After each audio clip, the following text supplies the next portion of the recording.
Hello, everybody. So I'm happy to be joined by our new leadership team, Senator Durbin, Senator Klobuchar, and Senator Booker. And I hope all of you had a great Thanksgiving. My mom is 96, and we all went to my brother's little house in Connecticut. She saw all of her children, her grandchildren, and her great-grandchildren. So that was a true blessing.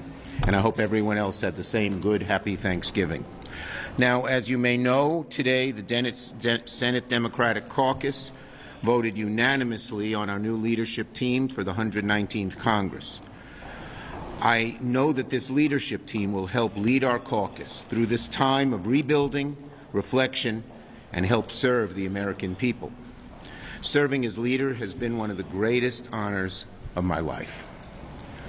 And a large part of that honor is because my caucus is just an inspiring group of people. I love them. They work hard, they have different views, but everyone talks to each other, we respect each other.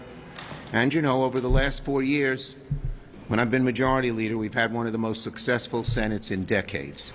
And that is in large part because our caucus is so good. And I appreciate that very much. We don't agree on everything. We have different philosophies, different backgrounds. Every single member loves his or her country. And every one of them strives for unity, and that's one of the reasons, as I said, we've been successful. After 4 years of the most productive and consequential years the Senate has had in decades, it's galvanized by faith in this chamber's ability to get big things done for the country, even when there's such division, which of course there is now. Most of the major bills we've passed, big bills like CHIPS, big bills like IRA, well, except IRA, big bills like infrastructure and gun safety and gay marriage were done in a bipartisan way. And that's a message to the new Senate. You get things done, you get the most things done in a bipartisan way. Senate Democrats will continue to dedicate every ounce of our strength, focus, and determination to fight and deliver for the American people. Now, as you may know, yesterday I sent a letter to incoming Republican leader Thune, urging him to uphold the Senate's constitutional duty to provide advice and consent on the Senate's nominations. We're ready to work with the Republicans on the nomination process.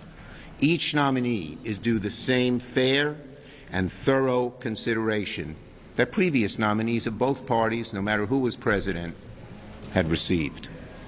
Let me repeat. What we need to happen is for all the nominees to go through the same process that past nominees have gone through in the Senate, regardless of party, including a full FBI background investigation and Senate reviewed. It shouldn't just be the FBI doing it. They've got to let the Senate know what they found. Full hearings where we get to ask the nominees questions, and of course a Senate vote. And we're going to let that process unfold. Senator Durbin. Honored to be chosen by my colleagues to serve again as whip in the 119th Congress. I want to thank and congratulate Senator Schumer. It was a unified caucus meeting today that led to this decision, and we have moved together effectively in the past and will continue to.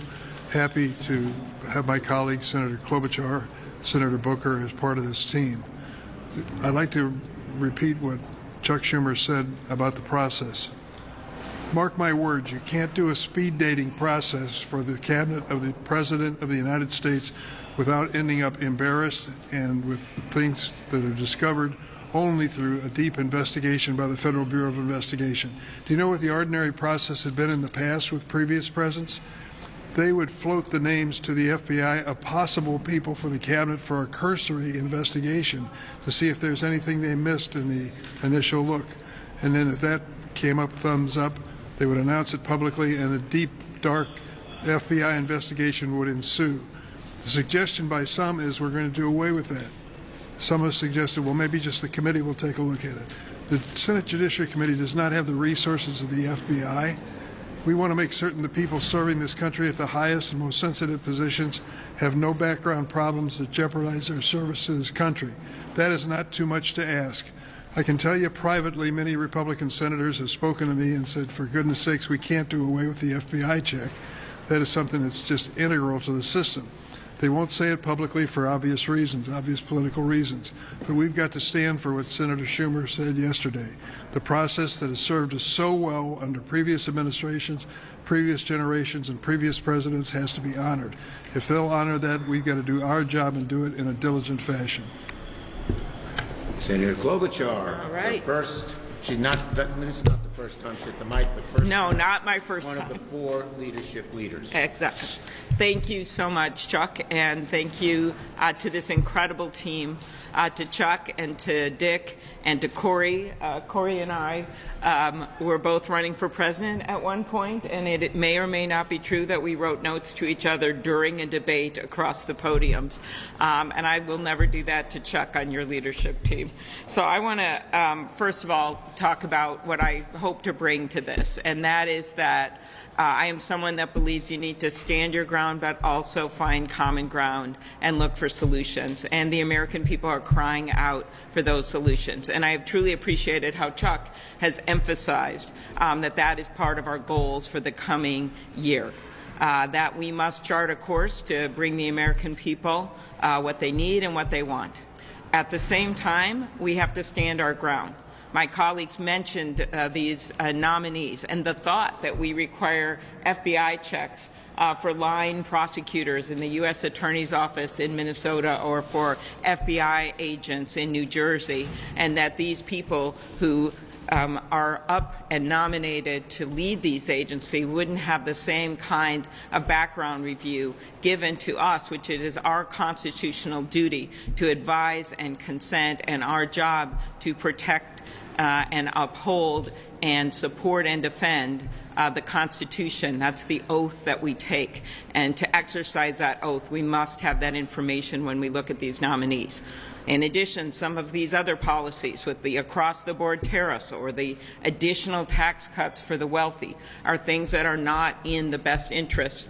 We don't have the backs of the American people when we do that. So I'm looking forward to a spirited debate with our colleagues, but again, always trying to use as a touchstone that we will find common ground. I'm going to miss my buddies in the back row. We all sit together for over a decade, and that's Bob, Casey, and John Tester and Sherrod Brown. And think about that. We're all together in one row. At the same time, I know that in a number of our races in the U.S. Senate, thanks to Chuck's leadership and the people that worked on these races and our incredible senators, we were able to win those races in Michigan and Arizona and in Nevada and in Wisconsin. And in many ways, when you look at this election, we defied gravity. What was that a reference to? Wicked, that's right. We defied gravity. And that is what we will continue to do in terms of reaching out to these people in our country, to the voters who maybe didn't hear us as well as they should have. And so that's one of the reasons I'm so excited to be working with Corey on this. Thank you. Senator Booker, his first appearance as a membership of the 4 leaders. I just want to thank Chuck Schumer. Not a rock and roll group, the 4 leaders. It was the 4 something. Not tops. There was another one, the 4 something. Go ahead, Corey. Thank you. I just want to thank Chuck Schumer. Really, it's been incredible the last 4 years to work with him and to be included in a lot of the important work of this caucus. We've had an extraordinarily 4 years of accomplishment under with Joe Biden as the president and Chuck Schumer as the leader of the Senate. He is a modern-day LBJ, just based upon what we've been able to deliver. He and I had conversations over this last year, and for him to invite me to be a part of leadership and for him to trust me in a new role is extraordinary. So I want to give him my gratitude, and my fellow members of my caucus who, by acclamation, saw that I could play a role, and I look forward to serving not just this caucus, but really the larger mission of advancing our country and advancing an agenda that really is focused on Americans and their agenda. Thank you. Thank you. Questions? Yes, Bolton. Do you agree with some of your Democrat colleagues who say that President Biden's pardon of Hunter Biden was wrong or unwise, puts personal interest ahead of duty? I got nothing for you on that. Can I follow up on that? Are you concerned with the lack of transparency, lack of honesty around Biden's decision to pardon? As I said, I got nothing for you on that. Nope. Gonna s- that pardoning anyone on the way out of office, family members, sets a poor precedent. Thank you. I've got nothing for you on that. But the question is, they talked about January 6 pardons. This is a playbook for incoming President Trump. Isn't this a problem? Did he not establish a bad precedent for pardons? I got nothing for you on that. Any other subjects? Any other subjects? Other subject. Funding. Go ahead. When are you anticipating the CR to potentially come together within the next week, or you will be? We're trying to get the CR done. We're making good progress on it, and hopefully we'll get things done by the 20th deadline. I'm pretty confident that will happen. Leadership. Yes, on funding.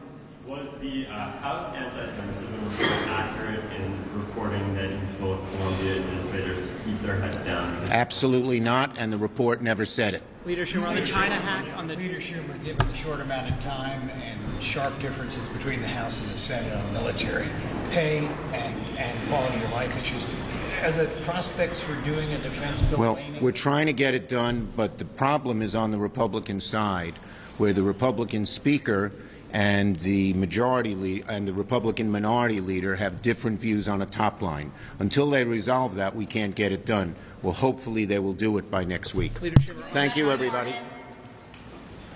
Okay.